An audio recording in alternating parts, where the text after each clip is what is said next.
Morning, everyone. Good morning. Um, you'll notice I'm not as awake as I usually am on the night shift. This is kind of, I don't do days as well, is the honest truth. Anyway, today I want to talk about bed moves and why we do those shuffles, why we make these moves. I think a common thing we say and do is, hey, we're making bed moves to make room for this patient. And the common question is, well, how do you make beds by shuffling people around? Here's how. And again, there's some issues here for sure. When we're talking gender equality plays into this. Sometimes say we've got two males in a bed and we're trying to make space for some female beds. What we would do in that situation is see if we can shuffle those two males in to be with other males so that we can make that room a female room, right? What we don't do is we don't, in the hospitals that I work in, and some hospitals do this, and I think it's actually, in a sense, in some form, better for gender equality, in the hospitals that they do mix and mash kind of patients, female, male, whatever, all that into one, right? In the hospitals I've been working in, we don't do that. We really stick to that male, female kind of thing. Somebody asked me, well, how do trans people fit into that? That's a simple answer. If somebody is trans, say a trans woman, we're going to put them in a female bed. That's how they identify, right? So we're going to respect that as best we can, right? I believe, this is my personal belief, I believe that every room in every hospital should be a private room, because when people come into hospital, they're not here to make friends. They're not here to be buddied up with their roommates. In long-term care settings, the double rooms having a roommate makes a little bit more sense to me, because some people really thrive on that. They really bond with that roommate. They end up becoming friends out of that, and it's good things come of shared rooms at times.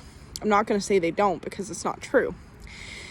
So, and then of course non-binary people who say don't identify either way as male or female. Typically, what I've noticed is we try and, as best we can, accommodate those needs and put that person in a room that they're by themselves, they're private, right? I think every room in every hospital should be private. When people are here, they're not in the space to be like, hey, I'm here to make friends. And if they are, we have other social issues we need to look at, right? So, and this, you know, it does become complicated, right? But that's why we're shuffling people. Sometimes we're shuffling people to be on a unit that's more appropriate to them. Say we've got a medical patient on an overflow unit.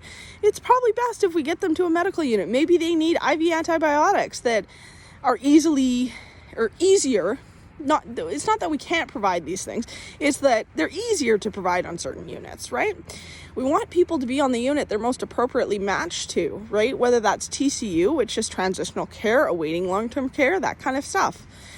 Surgical units for surgical patients, right?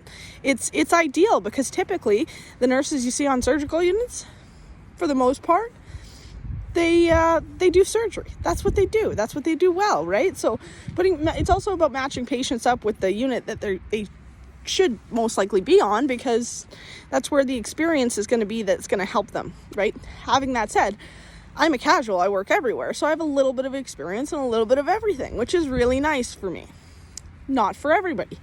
Some people really like medical units. That's where they work. That's what they do best. Some people really love TCU, which is transitional care once again. Some people really love long-term care because that's what they're good at. That's what they like, right? So I think it's just about all that kind of stuff too, right? So, oh, hi. Beautiful dog. Thank you. Come and see this. Sorry. So yeah, that's why we kind of shuffle people and do bed moves and all that kind of stuff. Again, if we had the money in healthcare, I'm sure it would be the push to have all private rooms. And in newer hospitals, you're seeing a heck of a lot more private rooms, private beds. Having that said, there's also not millions and millions of dollars sitting in the healthcare budget that we can actually do these things, as much as, you know, a lot of us would agree with it. A lot of us would say that's probably the best case scenario. Anyway, that's why we do bed moves. The other reason we might move patients and shuffle them around is, say we've got somebody who's on isolation, say they have COVID, say they have some kind of contagion, right? We want them to be in a private room, right? And sometimes that means shuffling you into a room where you have a roommate, whereas in the last room you didn't. I understand that's hard if you're the patient in the bed. I really do. But that's why I'm making this video, is to share some awareness about the rationale and reason that we do these crazy things that seem crazy, right? The other reason we might move somebody into a private room is say they're on reverse isolation.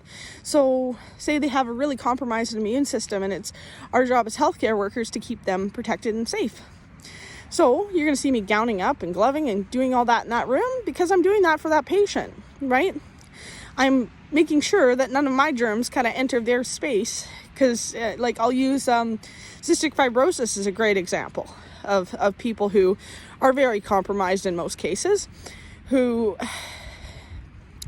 really require that extra step of reverse isolation. So anyway, I hope, like I said, I hope that clears up a little bit of why we do these moves in hospital. We're not trying to be mean. We're not trying to be cruel.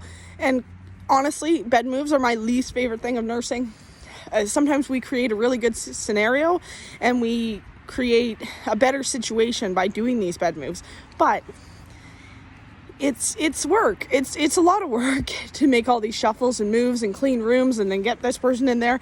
It's a lot of work, and quite frankly, it's my least favorite thing because it's an extra task that is not related as directly to that direct patient care, right? It is direct patient care because what we're doing, again, is creating the best situation that we can for everybody who's on the unit, right? Anyway, hope that clears that up a little bit.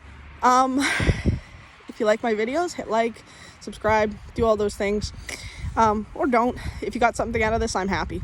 Anyway, hope everyone has a good day.